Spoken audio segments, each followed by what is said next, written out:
क्या आपने कभी सोचा है कि क्यों कुछ लोग अपने जीवन में असाधारण ऊंचाइयों तक पहुंच जाते हैं, जबकि बाकी लोग उसी जगह पर अटके रहते हैं जहां से उन्होंने शुरू किया था? क्या ये सिर्फ किस्मत का खेल है, या फिर कोई रहस्य है जो उन्हें बाकी सबसे अलग बनाता है? इस सवाल का जवाब एक शब्द में छुपा है: अनुशासन। द पावर ऑफ डिसिप्लिन किताब की शुरुआत ही इस सच्चाई से होती है कि जीवन में सफलता का असली रहस्य हमारी क्षमताओं से नहीं, बल्कि हमारे आत्मनियंत्रण और मानसिक दृढ़ता से जुड़ा होता है। इस दुनिया में हम सभी के पास 24 घंटे का ही समय होता है, लेकिन कुछ लोग उसी समय का ऐसा उपयोग करते हैं कि वो इतिहास रच देते हैं। इसका कारण यह नहीं कि वे अधिक प्रतिभाशाली हैं, बल्कि यह कि वे अपनी इच्छाओं पर नियंत्रण रखना जानते हैं। वे ये जानते हैं कि कब ना कहना है, कब सोशल मीडिया से दूर रहना है, कब टीवी बंद करना है, और कब खुद को एक कठिन लेकिन जरूरी काम के लिए मजबूर करना है। और यही आत्मनियंत्रण धीरे धीरे उन्हें आम इंसान से अलग बना देता है। किताब का ये प्रारंभिक भाग एक मजबूत आधार तैयार करता है, जहां लेखक हमें ये समझाते हैं कि आत्मा अनुशासन कोई जन्मजात गुण नहीं है, यह एक विकसित की जा सकने वाली कला है। डैनियल वॉल्टर बताते हैं कि सफल लोग भी हमारे जैसे ही इंसान होते हैं, उनके भी मन में कभी कभी टालने की इच्छा होती है, उन्हें भी आलस्य आता है, लेकिन फर्क सिर्फ इतना है कि वे अपनी क्षणिक भावनाओं को खुद पर हावी नहीं होने देते। वे जानते हैं कि असली आजादी का मतलब यही है, जब आप अपने मन पर नियंत्रण रखते हैं, न कि मन आपका नियंत्रण करता है। एक दिलचस्प बात जो लेखक शुरुआत में ही सामने लाते हैं, वह यह है कि अधिकतर लोग ये सोचते हैं कि उन्हें मोटिवेशन की जरूरत है, लेकिन हकीकत में जरूरत अनुशासन की होती है। मोटिवेशन एक भावना है जो कभी आती है और कभी चली जाती है, लेकिन अनुशासन एक आदत है। यह वो ढाल है जो आपके भीतर की कमजोरियों से आपको लड़ने की ताकत देती है। जब हम अनुशासन के साथ जीना शुरू करते हैं, तो हम अपने भविष्य को खुद गढ़ते हैं, बजाय इसके कि हालात हमें ढालें। इस परिचय में लेखक एक ऐसी मानसिकता की ओर इशारा करते हैं जो सफलता का असली आधार बनती है: लॉन्ग टर्म थिंकिंग। आज के इस तेज रफ्तार, तुरंत परिणाम वाले युग में अधिकतर लोग सिर्फ तात्कालिक सुख को चुनते हैं, जबकि सफल व्यक्ति दीर्घकालिक लक्ष्यों पर ध्यान केंद्रित करता है। एक उदाहरण के तौर पर आप सोचिए, एक इंसान है जिसे हर दिन चॉकलेट खाने का मन करता है, लेकिन वो जानता है कि उसे फिट रहना है। दूसरा इंसान उसी क्षण की मिठास को चुनता है, जबकि पहला इंसान भविष्य की ताकत को चुनता है। यही फर्क दो जिंदगियों की दिशा तय करता है। लेखक यहां एक बेहद शक्तिशाली विचार को सामने रखते हैं। आप हर बार जब कोई कठिन निर्णय लेते हैं जो आपके लक्ष्य के पक्ष में होता है, तो आप अपनी आत्मा को मजबूत करते हैं। हर बार जब आप अपनी इच्छाओं पर विजय पाते हैं, तो आप अपने चरित्र को एक नई ईंट देते हैं, और यही ईंटें मिलकर वह इमारत बनती हैं जिसे दुनिया सफलता के नाम से जानती है। डैनियल वॉल्टर इस हिस्से में यह भी बताते हैं कि अनुशासन कोई भारी भरकम या डराने वाली चीज नहीं है। यह आपके छोटे छोटे फैसलों में छिपा होता है। सुबह जल्दी उठना, अपना काम समय पर पूरा करना, अपने वादों पर टिके रहना, डिस्ट्रैक्शन से दूर रहना, ये सभी छोटी छोटी जीतें हैं जो धीरे धीरे मिलकर एक बड़ा बदलाव लाती हैं। किताब की शुरुआत हमें यह एहसास कराती है कि अनुशासन केवल एक गुण नहीं है, बल्कि यह वो शक्ति है जो हमें अपनी जिंदगी का मालिक बनाती है। और यह शक्ति हर किसी के भीतर होती है। फर्क सिर्फ इतना है कि कुछ लोग उसे जगाते हैं और कुछ लोग उसे सोने देते हैं। द पावर ऑफ डिसिप्लिन का यह आरंभ हमें प्रेरित करता है कि अगर हम अपनी सीमाओं को तोड़ना चाहते हैं, अगर हम अपनी पूरी क्षमता तक पहुंचना चाहते हैं, तो हमें सबसे पहले खुद पर नियंत्रण पाना होगा। यह एक आसान रास्ता नहीं है, लेकिन अगर आप इसे अपनाते हैं, तो यह निश्चित ही आपको उस मुकाम तक ले जाएगा जिसकी आप ख्वाहिश करते हैं। तो चलिए इस किताब के मुख्य चैप्टर्स को विस्तार से समझते हैं। Chapter 1, understanding discipline. आपका भविष्य इस बात पर निर्भर नहीं करता कि आज आप कितने होशियार हैं, बल्कि इस बात पर निर्भर करता है कि आप हर दिन अपने फैसलों को कितनी दृढ़ता से निभाते हैं। यही किताब की शुरुआत का सार है, और यही इस पहले अध्याय की आत्मा भी है: अनुशासन को सही मायने में समझना।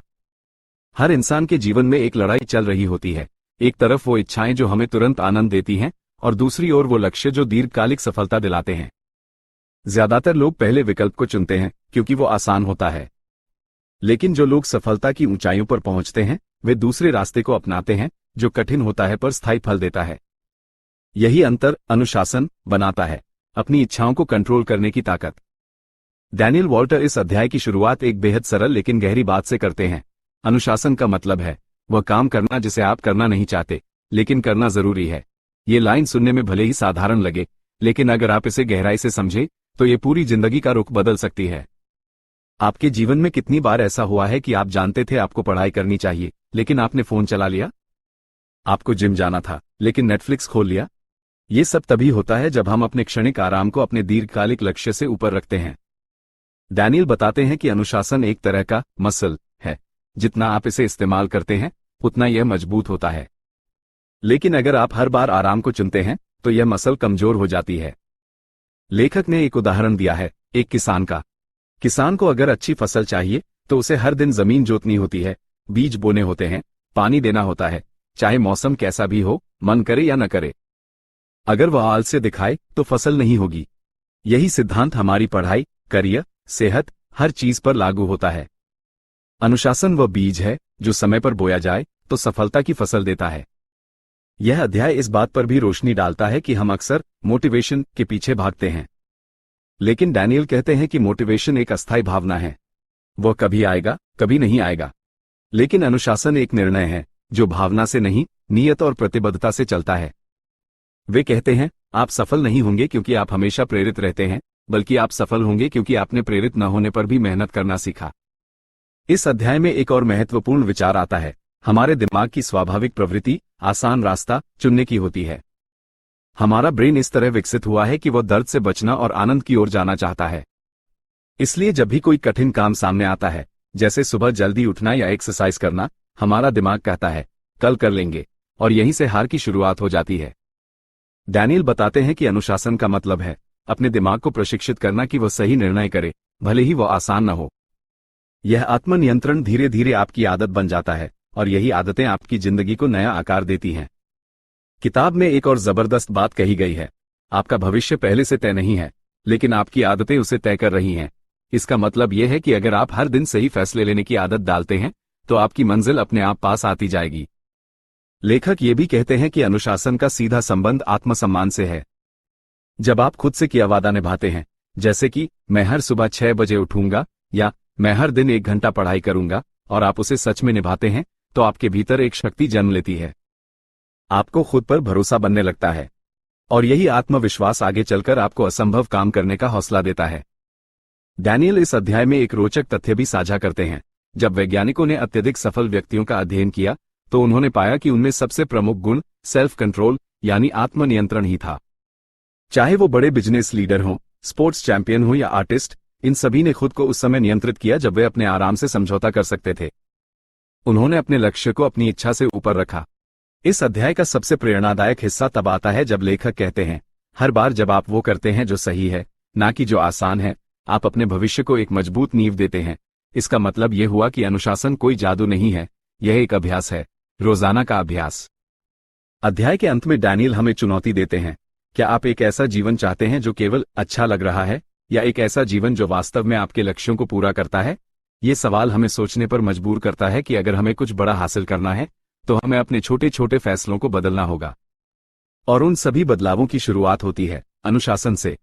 तो यह अध्याय सिर्फ अनुशासन की परिभाषा नहीं देता, बल्कि हमें यह सिखाता है कि अनुशासन क्यों जरूरी है, कैसे यह हमारी जिंदगी की दिशा तय करता है, और कैसे हम इस शक्ति को रोजमर्रा की जिंदगी में उतार सकते हैं। Chapter 2, the science of self control. क्या आपने कभी खुद से यह सवाल किया है कि जब आप जानते हैं कि कुछ गलत है, जैसे देर तक मोबाइल चलाना, जंक फूड खाना या किसी जरूरी काम को टालना, फिर भी आप वही करते हैं? क्यों हम अपनी ही बनाई गई प्राथमिकताओं को तोड़ देते हैं? आखिर क्यों हम सही काम को बाद के लिए छोड़ देते हैं जबकि हम जानते हैं कि वही हमारे लिए सबसे जरूरी है? यही वह सवाल है जिसका जवाब इस अध्याय में डैनियल वॉल्टर हमें वैज्ञानिक दृष्टिकोण से देते हैं। इस अध्याय की शुरुआत एक चौंकाने वाले तथ्य से होती है। इंसान के दिमाग की संरचना ही इस तरह बनी है कि वो शॉर्ट टर्म सुख की ओर खींचता है और लॉन्ग टर्म लक्ष्य को टालता है। हमारा मस्तिष्क 2 हिस्सों में बंटा है। एक है लिम्बिक सिस्टम, जो हमारी भावनाओं, इच्छाओं और आदतों को नियंत्रित करता है, और दूसरा है प्रीफ्रंटल कॉर्टेक्स, जो लॉजिकल सोच, प्लानिंग और निर्णय लेने में मदद करता है। जब भी कोई कठिन निर्णय सामने आता है, जैसे सुबह उठकर एक्सरसाइज करना, तो ये दोनों हिस्से आपस में लड़ते हैं। अगर आपकी इच्छा शक्ति कमजोर है तो लिम्बिक सिस्टम जीत जाता है और आप अभी आराम को चुन लेते हैं। डैनियल बताते हैं कि आत्मनियंत्रण सिर्फ एक नैतिक या मानसिक गुण नहीं है, बल्कि यह एक बायोलॉजिकल प्रोसेस है, यानी यह हमारे मस्तिष्क और न्यूरॉन के स्तर पर घटित होता है। वे कहते हैं कि जो लोग सेल्फ कंट्रोल में माहिर हैं, वे अपने दिमाग के उस हिस्से को बार बार सक्रिय करते हैं जो लॉन्ग टर्म फोकस के लिए जिम्मेदार होता है। यह आदत जितनी बार दोहराई जाती है, उतनी ही मजबूत होती जाती है। इस अध्याय में लेखक मशहूर मार्शमेलो टेस्ट का उदाहरण देते हैं, जिसे स्टैनफोर्ड यूनिवर्सिटी में बच्चों पर किया गया था। बच्चों को एक मिठाई दी गई और कहा गया कि अगर वे 15 मिनट तक खुद को रोक लें और न खाएं तो उन्हें 2 मिठाइयां मिलेंगी। कुछ बच्चे तुरंत मिठाई खा गए जबकि कुछ ने इंतजार किया। वर्षों बाद शोधकर्ताओं ने पाया कि जिन बच्चों ने इंतजार किया था वे बड़े होकर अधिक सफल, आत्मनिर्भर और अनुशासित बने। ये प्रयोग ये सिद्ध करता है कि सेल्फ कंट्रोल यानी खुद को रुकने और संयम रखने की शक्ति जीवन में सफलता का बहुत बड़ा कारण है। लेखक बताते हैं कि आत्मनियंत्रण केवल इच्छा को दबाना नहीं है, बल्कि यह है अपने निर्णयों को अपनी प्राथमिकताओं के अनुरूप करना। यानी जब आप ये जानते हैं कि मुझे पढ़ाई करनी चाहिए या मुझे समय पर सोना चाहिए, तो आप वही करते हैं, चाहे आपका मन कुछ और कह रहा हो। यही अंतर एक आम इंसान और एक लक्ष्य प्रेरित इंसान के बीच होता है। डैनियल इस बात को भी समझाते हैं कि सेल्फ कंट्रोल खत्म नहीं होता, बल्कि यह एक सीमित संसाधन की तरह है। अगर आप दिन भर बहुत सारे फैसले लेते हैं तो शाम तक आपकी इच्छा शक्ति थक जाती है। इसे डिसीजन फटीग कहते हैं। यही कारण है कि अधिकतर लोग रात को जंक फूड खाते हैं या अपने रूटीन से भटक जाते हैं, क्योंकि तब उनका मानसिक ऊर्जा स्तर कम हो चुका होता है। इसका हल क्या है? रूटीन और पूर्व निर्धारित निर्णय। जो लोग सेल्फ कंट्रोल में सफल हैं वे रोज हर चीज पर निर्णय नहीं लेते, बल्कि उन्होंने पहले से तय कर रखा होता है कि कब क्या करना है। इससे उनका मस्तिष्क अनावश्यक थकता नहीं। एक और गहराई से भरी बात इस अध्याय में सामने आती है। आपके द्वारा की गई हर बार की सेल्फ कंट्रोल की प्रैक्टिस आपके ब्रेन की न्यूरल कनेक्शंस को बदलती है। यानी यह न केवल आपकी आदतें बदलती है, बल्कि धीरे धीरे आपके मस्तिष्क की संरचना को भी। इस प्रक्रिया को न्यूरोप्लास्टिसिटी कहते हैं। इसका सीधा मतलब यह है कि अगर आप हर दिन थोड़ा थोड़ा सेल्फ कंट्रोल का अभ्यास करते हैं, जैसे 5 मिनट पहले उठना, एक बार मीठा टालना, एक छोटा टास्क समय पर पूरा करना, तो आपका मस्तिष्क धीरे धीरे अधिक अनुशासित बनता जाता है। डैनियल वॉल्टर इस अध्याय में हमें कुछ व्यवहारिक सुझाव भी देते हैं। 1. ट्रिगर्स को पहचानो। आपको कब सबसे ज्यादा इच्छा होती है आलसी बनने की? उसे समझो और उससे दूर रहो। 2. एनवायरनमेंट सेट करो। मोबाइल दूर रखो, डिस्ट्रैक्शन हटाओ, खुद को सही माहौल दो। 3. माइक्रो गोल्स बनाओ। बहुत बड़ा लक्ष्य नहीं, बल्कि छोटे टुकड़ों में बांटो। 4. रिवॉर्ड सिस्टम अपनाओ। हर सेल्फ कंट्रोल के बाद खुद को छोटी सी खुशी दो। 5. विजुअलाइजेशन करो। रोज सुबह खुद को उस लक्ष्य तक पहुंचा हुआ महसूस करो। इस अध्याय की सबसे प्रेरणादायक बात यह है कि लेखक हमें यह यकीन दिलाते हैं कि सेल्फ कंट्रोल सीखा जा सकता है, चाहे आपकी आदतें अभी कितनी भी कमजोर क्यों न हो। यह कोई जन्मजात शक्ति नहीं है, बल्कि रोज की छोटी छोटी प्रैक्टिस से विकसित की जाने वाली ताकत है। डैनियल कहते हैं, हर बार जब आप खुद से कहे गए वादे को निभाते हैं तो आप न केवल अपने गोल के करीब जाते हैं, बल्कि खुद के प्रति आपका सम्मान भी बढ़ता है। यही आत्मसम्मान धीरे धीरे आपके भीतर एक ऐसी शक्ति भरता है जो असंभव को संभव बना देती है। अध्याय का समापन इस गहरी बात के साथ होता है कि सेल्फ कंट्रोल का मतलब है अपने भविष्य को आज की इच्छाओं पर प्राथमिकता देना। जब आप ये तय कर लेते हैं कि मैं जो चाहता हूं वही करूंगा, चाहे मेरा मन कुछ और कहे, तो आप वाकई में अपने जीवन के असली मालिक बन जाते हैं। यह अध्याय सिर्फ आत्मनियंत्रण के वैज्ञानिक पहलुओं को नहीं समझाता, बल्कि यह एक ठोस यकीन पैदा करता है कि अगर आप थोड़ी भी कोशिश करें तो आप अपनी इच्छा शक्ति को उस हथियार में बदल सकते हैं जो आपको आपकी मंजिल तक पहुंचाएगा। Chapter 3 mental toughness. कल्पना कीजिए कि आप एक ऐसे रास्ते पर चल रहे हैं जो कांटों से भरा है, धूप तेज है और मंजिल अभी दूर है। आपकी सांसें तेज चल रही हैं, शरीर थक चुका है, मन कह रहा है रुक जाओ, और तभी अंदर से एक आवाज आती है, थोड़ा और, अभी नहीं रुक सकते। यही आवाज, यही अंदरूनी ताकत है जिसे डैनियल वॉल्टर इस अध्याय में मेंटल टफनेस यानी मानसिक दृढ़ता कहते हैं। डैनियल इस अध्याय की शुरुआत एक सच्चाई से करते हैं। सिर्फ मेहनती होना काफी नहीं है, आपको भीतर से मजबूत भी होना होगा। आप दुनिया के सबसे बेहतरीन प्लान बना सकते हैं, अपने लिए बड़े लक्ष्य तय कर सकते हैं, लेकिन जब तक आपके अंदर मानसिक सहनशक्ति नहीं होगी, तब तक हर कठिनाई आपको रोकने की कोशिश करेगी। लेखक समझाते हैं कि मेंटल टफनेस कोई प्रेरणा नहीं, बल्कि एक निर्णय है। यह वह आंतरिक शक्ति है जो हमें तब टिकाए रखती है जब सब कुछ हमें तोड़ने की कोशिश कर रहा हो। जब दर्द आता है, असफलता मिलती है, आलोचना झेलनी पड़ती है, तभी जो व्यक्ति डटा रहता है वही मानसिक रूप से मजबूत कहलाता है। इस अध्याय में डैनियल एक बेहद सटीक बात कहते हैं, जो इंसान दर्द सहने की आदत डाल लेता है वही वह इंसान होता है जो इतिहास में अपना नाम लिखवाता है। ये सिर्फ शारीरिक दर्द नहीं है, यह उस तनाव, अनिश्चितता, अस्वीकृति और असफलता को सहने की ताकत है जो किसी भी महान लक्ष्य तक पहुंचने के रास्ते में बार बार आती है। डैनियल बताते हैं कि मानसिक दृढ़ता का सीधा संबंध इस बात से है कि आप कितनी बार गिरने के बाद फिर खड़े होते हैं। हार तो सभी को मिलती है, लेकिन जो व्यक्ति बार बार गिरने के बाद भी आगे बढ़ता है वही विजेता बनता है।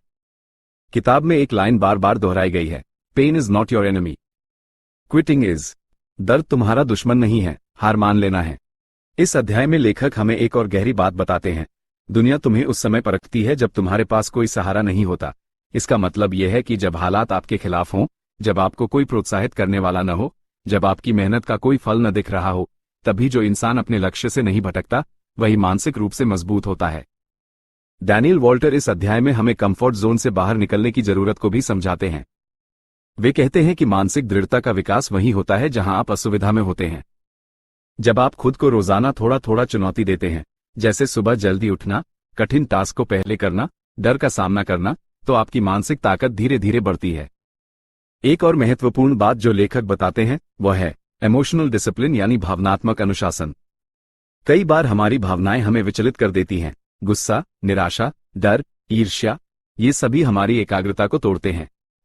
लेकिन जो व्यक्ति अपनी भावनाओं पर नियंत्रण रखना सीख लेता है, वो किसी भी परिस्थिति में सही निर्णय ले सकता है।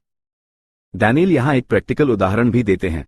मान लीजिए आपको किसी एग्जाम में बार बार असफलता मिल रही है। एक कमजोर मन वाला व्यक्ति कहेगा, शायद मैं इसके लायक नहीं हूं। लेकिन एक मानसिक रूप से मजबूत व्यक्ति कहेगा, ये चुनौती है, इसका हल निकालना होगा। यही सोच का फर्क दो लोगों की जिंदगी का पूरा रास्ता बदल देता है। इस अध्याय में लेखक बताते हैं कि मानसिक दृढ़ता पैदा करने के लिए सबसे जरूरी चीज है कंसिस्टेंट हार्ड चॉइसेस।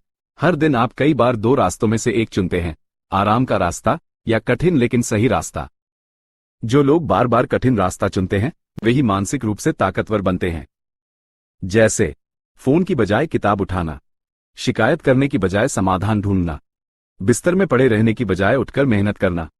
डैनियल कहते हैं, हर बार जब आप खुद को कठिन निर्णय लेने के लिए मजबूर करते हैं, आप अपने भीतर एक नया स्तर जोड़ते हैं, और ये छोटे छोटे स्तर मिलकर एक दिन आपको ऐसी मजबूती देते हैं कि दुनिया आपको हिला नहीं पाती। अध्याय के अंत में लेखक एक प्रेरणादायक विचार रखते हैं, आपका जीवन आसान नहीं होगा, लेकिन आप मजबूत बन सकते हैं। और जब आप मजबूत होते हैं, तो कोई भी मुश्किल आपको रोक नहीं सकती। मेंटल टफनेस का मतलब यह नहीं कि आप कभी नहीं थकते, कभी नहीं डरते। इसका मतलब है कि आप थकने के बावजूद चलते रहते हैं, डर के बावजूद कोशिश करते हैं, हार के बावजूद फिर से खड़े होते हैं। डैनियल वॉल्टर पूरे अध्याय में बार बार यही बात दोहराते हैं, डिसिप्लिन आपको शुरुआत करवाता है, लेकिन मेंटल टफनेस आपको मंजिल तक पहुंचाता है। Chapter 4 overcoming procrastination. क्या आपने कभी किसी जरूरी काम को बार बार कल पर टाल दिया है और फिर अंत में खुद को दोषी महसूस किया?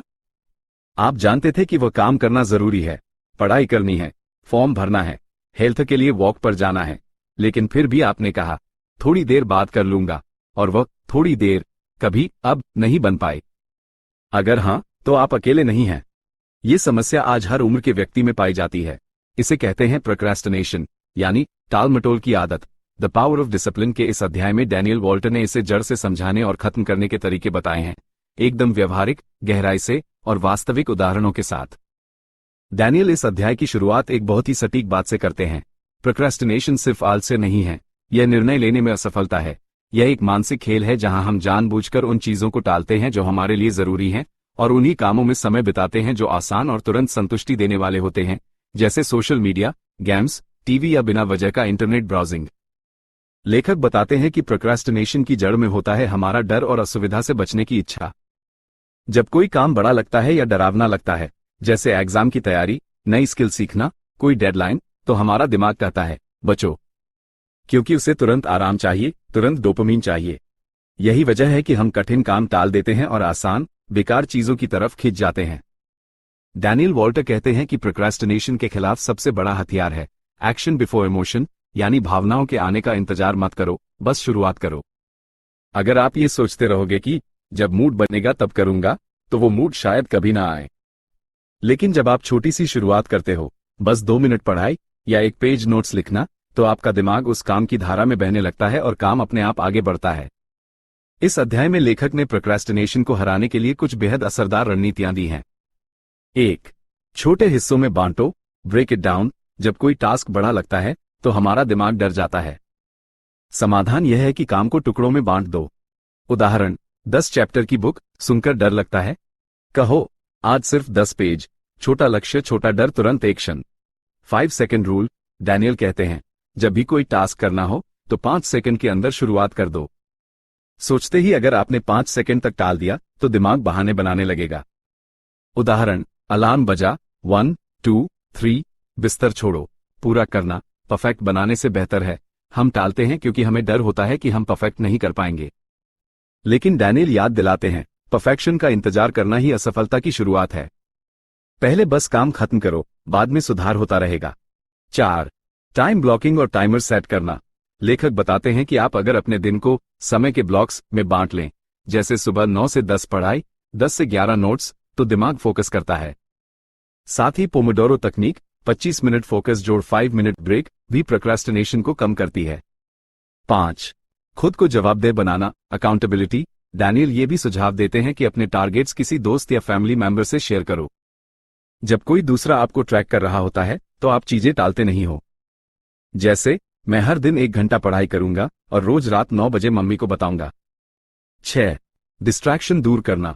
प्रोक्रेस्टिनेशन का सबसे बड़ा कारण है अटेंशन का चोरी होना, नोटिफिकेशन, व्हाट्सएप, यूट्यूब रील्स।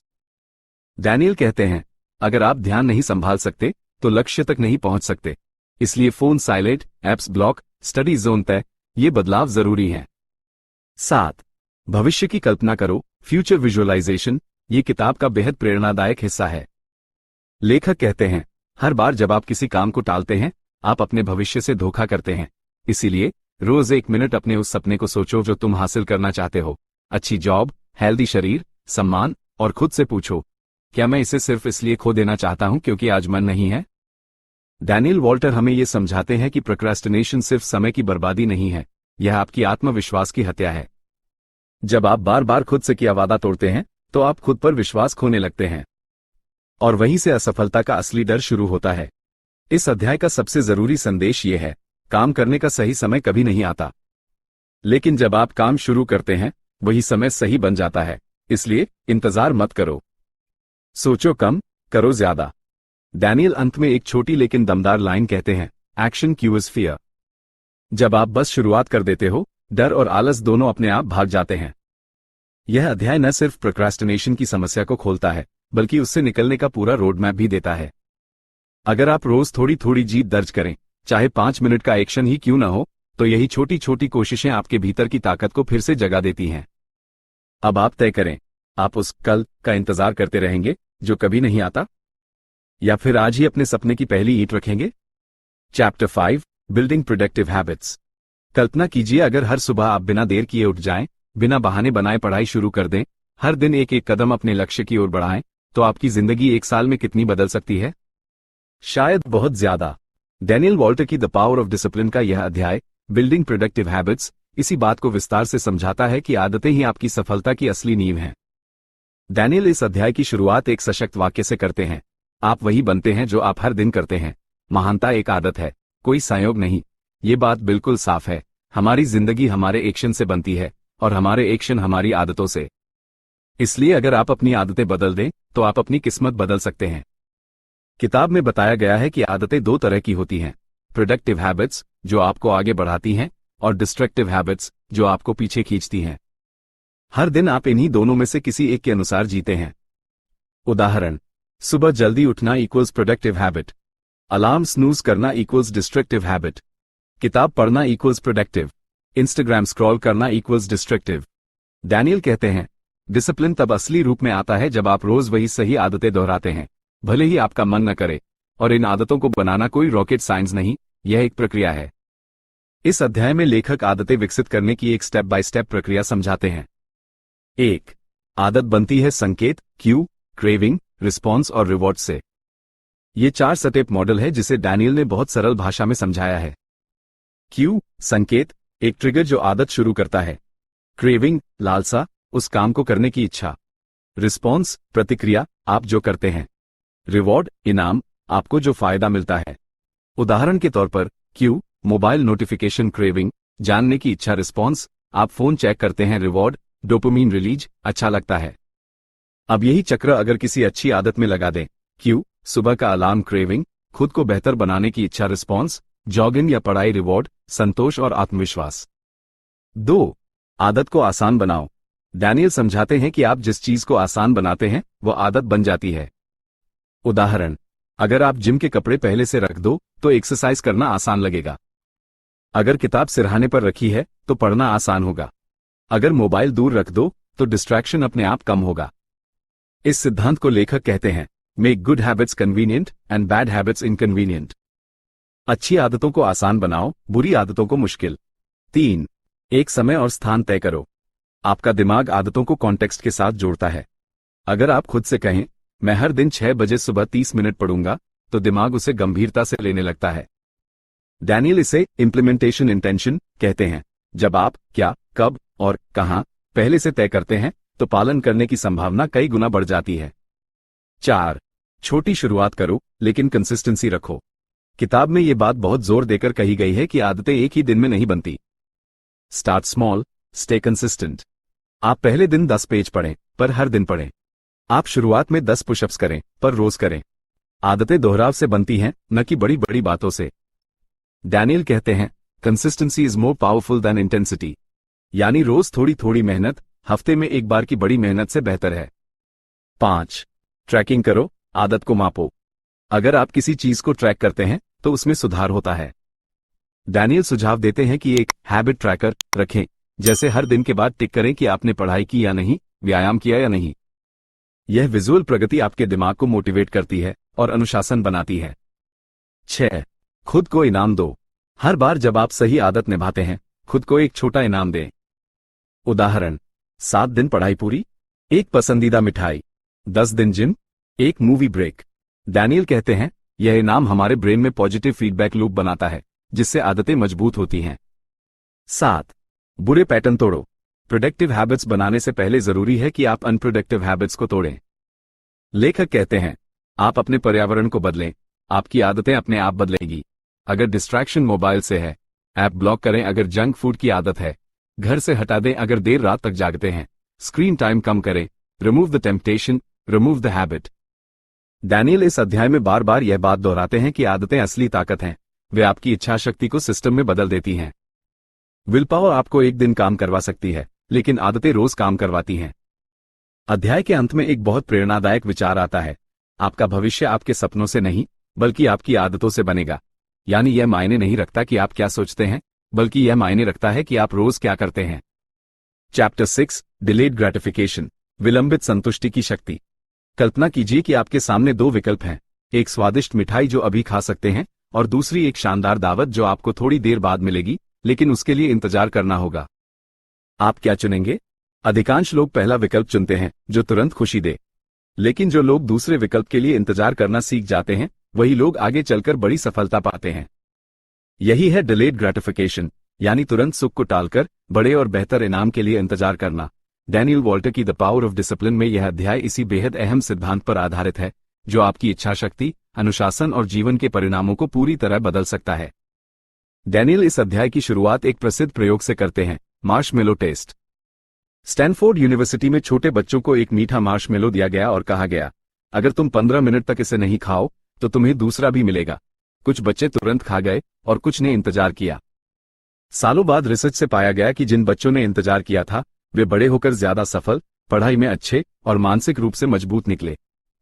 इस प्रयोग ने यह सिद्ध कर दिया कि डिलेड ग्रेटिफिकेशन न केवल आत्मनियंत्रण दिखाता है, बल्कि लंबे समय की सफलता की कुंजी भी है। डैनियल कहते हैं, हर बार जब आप तुरंत सुख को टालते हैं, आप अपने भविष्य को मजबूत करते हैं। ये सुनने में साधारण लगता है, लेकिन इसका असर आपकी हर आदत, हर निर्णय और पूरी जिंदगी पर पड़ता है। अब सवाल है, हम तुरंत सुख के चक्कर में क्यों फंसते हैं? डैनियल बताते हैं कि इसका कारण है डोपामीन सिस्टम। हमारा मस्तिष्क इंस्टेंट ग्रेटिफिकेशन यानी तुरंत आनंद को प्राथमिकता देता है, क्योंकि वो डोपामीन नामक केमिकल रिलीज करता है, जो हमें अच्छा महसूस कराता है। उदाहरण के लिए, जब आप इंस्टाग्राम रील देखते हैं, डोपामीन। जब आप जंक फूड खाते हैं, डोपामीन। जब आप टास्क टालकर आराम करते हैं, डोपामीन। लेकिन यही डोपामीन हमें लंबे समय के लक्ष्य से भटका देता है। तो डिलेड ग्रेटिफिकेशन की शक्ति क्या है? यह वो शक्ति है जो आपको फोकस में रखती है, इच्छाओं पर नियंत्रण सिखाती है और अंत में वो चीज दिलाती है जो सच्चे अर्थों में मूल्यवान होती है। डैनियल इसे इस तरह समझाते हैं, जो व्यक्ति आज आराम छोड़ सकता है, वही कल अपने सपनों में जी सकता है। इस अध्याय में डैनियल वॉल्टर बताते हैं कि कैसे आप डिलेड ग्रेटिफिकेशन को अभ्यास में ला सकते हैं। 1. भविष्य की कल्पना करें, visualise your long term reward. हर बार जब आपका मन टालने, खाने, लेटने या बहाने बनाने की ओर जाता है, तो अपने लक्ष्य की तस्वीर दिमाग में लाएं। उदाहरण, पढ़ाई छोड़कर फोन चलाने का मन है? अपने आईएएस बनने का सपना याद करो। जंक फूड खाने का मन है? उस फिट शरीर की कल्पना करो जिसके लिए तुम मेहनत कर रहे हो। जब आप अपने बड़े उद्देश्य को बार बार याद करते हैं तो आज की छोटी इच्छाएं कमजोर हो जाती हैं। 2. अपना क्यों वाई स्पष्ट रखें।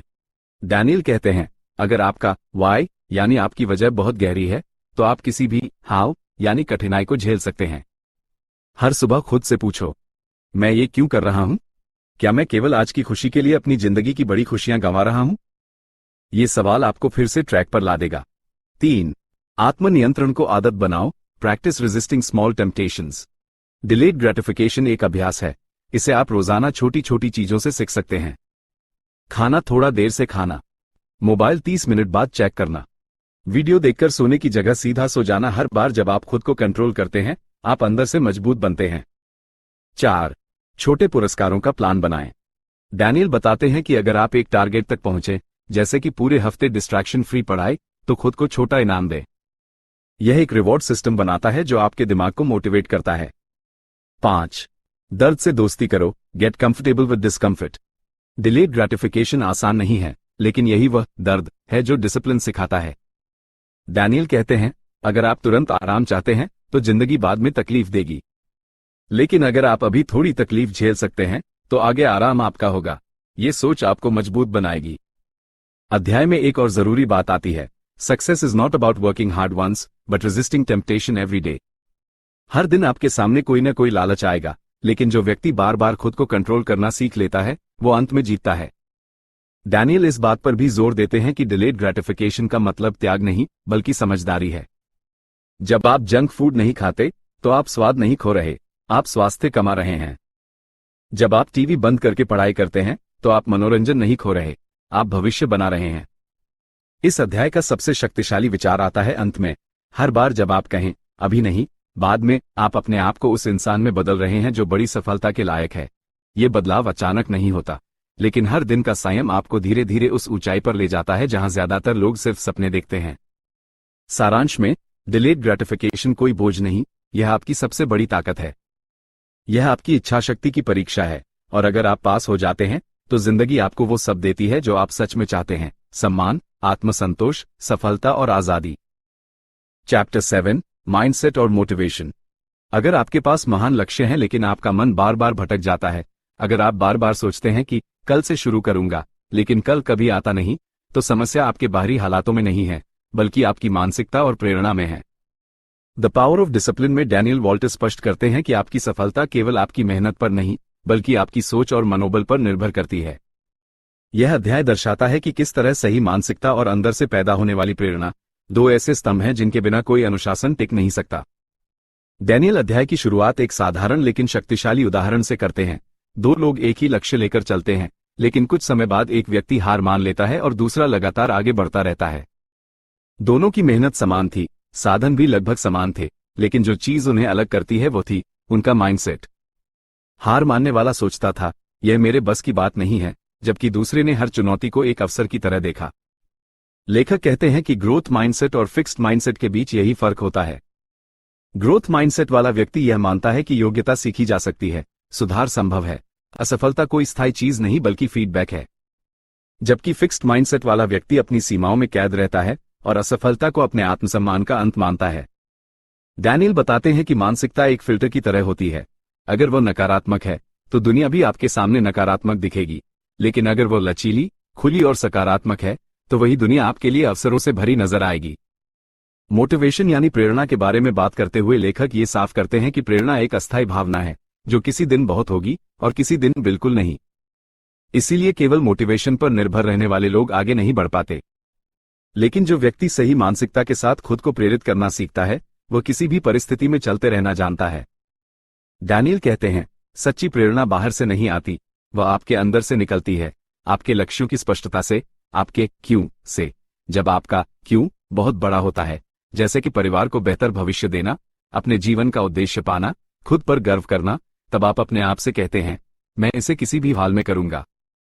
डैनियल ये भी बताते हैं कि मानसिकता और प्रेरणा का सबसे गहरा संबंध आत्मसंवाद से होता है, यानी आप खुद से क्या बातें करते हैं। अगर आप बार बार खुद से कहते हैं, मैं नहीं कर सकता, मेरा ध्यान नहीं लगता, मुझसे नहीं होगा, तो यह आपकी हकीकत बन जाती है। लेकिन अगर आप अपने मन को समझाते हैं, मैं सीख सकता हूं, हर दिन थोड़ा बेहतर बन सकता हूं, मैं अपने लक्ष्य के लायक हूं, तो वही विचार एक नई ऊर्जा में बदल जाते हैं। यही अंदर की बात बाहर के परिणामों को आकार देती है। डैनियल अपने अनुभवों से बताते हैं कि एक प्रेरित व्यक्ति में भी ऐसे दिन आते हैं जब मन हार मानता है, लेकिन ऐसे समय में वह व्यक्ति काम से प्रेरणा लेता है, न कि प्रेरणा से काम करता है। यानी वो सोचता है, पहले एक्शन लूंगा, फिर मूड अपने आप ठीक होगा। यही फर्क है असली अनुशासित और सिर्फ प्रेरणा निर्भर व्यक्ति में। लेखक इस बात पर जोर देते हैं कि असली बदलाव तब होता है जब आप काम तब भी करते हैं जब आपका मन नहीं करता। इस अध्याय में डैनियल वॉल्टर उन लोगों को भी उदाहरण के तौर पर प्रस्तुत करते हैं जो विपरीत परिस्थितियों के बावजूद सफल हुए, सिर्फ इसलिए क्योंकि उन्होंने अपने माइंडसेट को कभी हारने नहीं दिया। उन्होंने परिस्थितियों को नहीं, खुद को बदला। यही वो प्रेरणा है जो कभी बाहर से नहीं आती, बल्कि भीतर से जलती है, धीमी सही पर लगातार। लेखक कहते हैं कि अगर आप अपना माइंडसेट बदल सकते हैं तो आप किसी भी स्थिति को अपनी दिशा में मोड़ सकते हैं। और यही वो शक्ति है जो आपको बार बार उठने की हिम्मत देती है जब पूरी दुनिया आपको गिरा चुकी हो। डैनियल ये भी बताते हैं कि प्रेरणा और मानसिकता के बिना अनुशासन अधूरा है। आप केवल विल पावर से कुछ हफ्तों तक चल सकते हैं, लेकिन जब आपके भीतर स्पष्टता होती है कि आप क्या बनना चाहते हैं, क्यों बनना चाहते हैं और किसके लिए बनना चाहते हैं, तब कोई भी ताकत आपको रोक नहीं सकती। आपका मन ही आपकी सबसे बड़ी ताकत बन जाता है। अंत में लेखक कहते हैं, डिसिप्लिन एक बाहरी व्यवहार नहीं, बल्कि एक आंतरिक मानसिकता है। जब आप सोचते हैं कि मुझे करना है और उस सोच को रोजाना व्यवहार में बदलते हैं, तब मोटिवेशन एक आवश्यकता नहीं रह जाती, बल्कि परिणाम बन जाती है। आप खुद को बार बार साबित करने के लिए नहीं, बल्कि खुद पर गर्व करने के लिए काम करने लगते हैं। और यही असली सफलता है। डैनियल वॉल्टर के अनुसार मानसिकता और प्रेरणा कोई अलग अलग तत्व नहीं है, ये एक दूसरे को पोषित करते हैं। सही माइंडसेट प्रेरणा को जन्म देता है और प्रेरणा माइंडसेट को मजबूत बनाती है। ये चक्र अगर एक बार आपके भीतर शुरू हो गया तो फिर अनुशासन आपके जीवन का हिस्सा बन जाता है और सफलता सिर्फ एक मंजिल नहीं, आपकी आदत बन जाती है। चैप्टर 8 प्रैक्टिकल टूल्स और टेक्निक्स।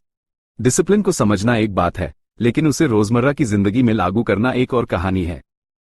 डैनियल वॉल्टर इस अंतिम अध्याय में उन्हीं प्रैक्टिकल टूल्स और टेक्निक्स को साझा करते हैं जो आपको सिर्फ प्रेरणा नहीं, बल्कि नतीजे देंगे।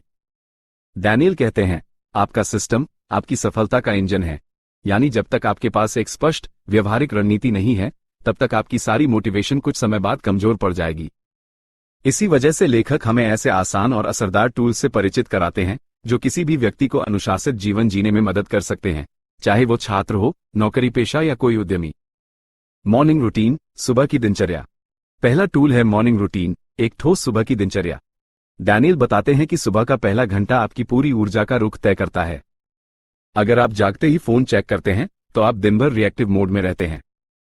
लेकिन अगर आप सुबह 15 मिनट ध्यान, 15 मिनट पढ़ाई और 15 मिनट योजना बनाने में लगाते हैं तो आपका दिमाग खुद को नियंत्रित करना सीखता है। सुबह का समय सबसे शांत और सबसे शक्तिशाली होता है, इसे हल्के में मत लो। टाइम ब्लॉकिंग, समय का विभाजन। दूसरा टूल है टाइम ब्लॉकिंग, अपने दिन को समय के खंडों में बांटना। डैनियल इसे कैलेंडर डिसिप्लिन कहते हैं। उदाहरण के लिए, सुबह 7 से 8 पढ़ाई, 8 से 9 व्यायाम, 9 से 10 रिवीजन या प्रोजेक्ट। इस तकनीक से आपका समय बिखरता नहीं, बल्कि केंद्रित रहता है। साथ ही यह आपको यह सोचने का समय नहीं देता कि क्या करना है, सब तय रहता है। तीसरा टूल है हैबिट स्टैकिंग। इसका मतलब है एक अच्छी आदत को किसी मौजूदा आदत के साथ जोड़ देना। उदाहरण के लिए, जब मैं चाय पीता हूं उसी समय 5 पेज पढ़ता हूं, या जब भी मैं ब्रश करूं उस दौरान 5 पॉजिटिव अफर्मेशन बोलूं। डैनियल बताते हैं कि आदतों का झुंड बनाना उन्हें मजबूत करता है और आपके ब्रेन को रिपीट पैटर्न में डाल देता है। चौथा और बेहद प्रभावी टूल है अकाउंटेबिलिटी सिस्टम, किसी व्यक्ति या ग्रुप को जवाबदेह बनाना। लेखक कहते हैं कि जब आप खुद को अकेले डिसिप्लिन रखने की कोशिश करते हैं तो बहाने बनाना आसान होता है, लेकिन जब कोई दूसरा आपसे हर दिन या हर हफ्ते प्रगति पूछता है, जैसे कोई दोस्त, मेंटर या ग्रुप, तो आप ज्यादा गंभीर हो जाते हैं। आप खुद को प्रूव नहीं करना चाहते, बल्कि डिसअपॉइंट नहीं करना चाहते। एनवायरनमेंट डिजाइन, पर्यावरण डिजाइन। डैनियल एक और प्रैक्टिकल उपाय देते हैं, एनवायरनमेंट डिजाइन। आपकी आदतें आपके वातावरण से गहराई से जुड़ी होती हैं। अगर आपका कमरा बिखरा हुआ है, नोटिफिकेशन चालू हैं और किताबें बंद हैं, तो आपका दिमाग ऑटोमेटिकली डिस्ट्रैक्ट होता है। लेकिन जब आप एक शांत, साफ, न्यूनतम चीजों वाला माहौल बनाते हैं, जैसे कि एक स्टडी ओनली डेस्क, एक डिस्ट्रैक्शन फ्री फोन और नोट्स सामने, तो डिसिप्लिन अपने आप आसान लगने लगता है। एक और आसान लेकिन असरदार तकनीक है 2 मिनट रूल। डैनियल कहते हैं कि अगर कोई काम 2 मिनट में हो सकता है तो उसे तुरंत कर दो, जैसे नोट्स खोलना, समय तय करना, अलार्म लगाना, एक पैराग्राफ पढ़ना। यह नियम आपको इनर्शिया से बाहर निकालता है और मोमेंटम बनाता है। और जब मोमेंटम बनता है तो फिर रुकना मुश्किल हो जाता है। प्रोग्रेस, नॉट परफेक्शन, प्रगति, पूर्णता नहीं। लेखक इस अध्याय में बताते हैं कि आपको डिसिप्लिन को बोरिंग नहीं, मैनेजेबल बनाना है। Progress, not perfection. अगर आप एक दिन चूक भी जाएं, तो खुद को मत कोसिए, बस अगला दिन डबल फोकस के साथ लीजिए। एक बार की चूक से सफर खत्म नहीं होता, हार तब होती है जब आप फिर से शुरुआत नहीं करते। डैनियल वॉल्टर अंत में इस बात पर जोर देते हैं कि डिसिप्लिन कोई सुपरपावर नहीं, बल्कि एक सीखा हुआ अभ्यास है, जिसे हर कोई अपना सकता है। वो कहते हैं, अगर आप आज से ही इन टूल्स को लागू करें, तो एक हफ्ते में फर्क दिखेगा, एक महीने में आदतें बनेंगी, और एक साल में आपकी पहचान बदल जाएगी। अब बात करते हैं सबसे जरूरी चीज की, आत्मसम्मान। जब आप डिसिप्लिन में जीते हैं, तो आपकी आत्मा आपको सम्मान देती है। जब आप वादे निभाते हैं, भले ही वो खुद से किए हों, तो आत्मविश्वास अपने आप पैदा होता है। यही वह आंतरिक बदलाव है जो किसी को ऑर्डिनरी से एक्स्ट्रॉर्डिनरी बनाता है। तो दोस्तों, अगर आप इस किताब के हर अध्याय को समझ चुके हैं, अंडरस्टैंडिंग डिसिप्लिन से लेकर बिल्डिंग प्रोडक्टिव हैबिट्स और डिलेड ग्रेटिफिकेशन तक, और अब इन प्रैक्टिकल टूल्स और टेक्निक्स को अपनाने के लिए तैयार हैं, तो समझ लीजिए कि आप सफलता की असली दिशा में बढ़ चुके हैं। अब बस एक काम करना है, आज से ही शुरुआत करनी है। छोटे एक्शन, रोज कम से कम एक टूल आज से ही अपनाएं। और अगर ये पूरा सारांश, ये सीरीज आपको पसंद आए हो, तो इसे जरूर लाइक कीजिए, सब्सक्राइब कीजिए, ताकि हम आपके लिए और भी ऐसी किताबों की गहराई से व्याख्या करते रहें, आसान भाषा में, लेकिन पूरी सच्चाई के साथ। शुक्रिया।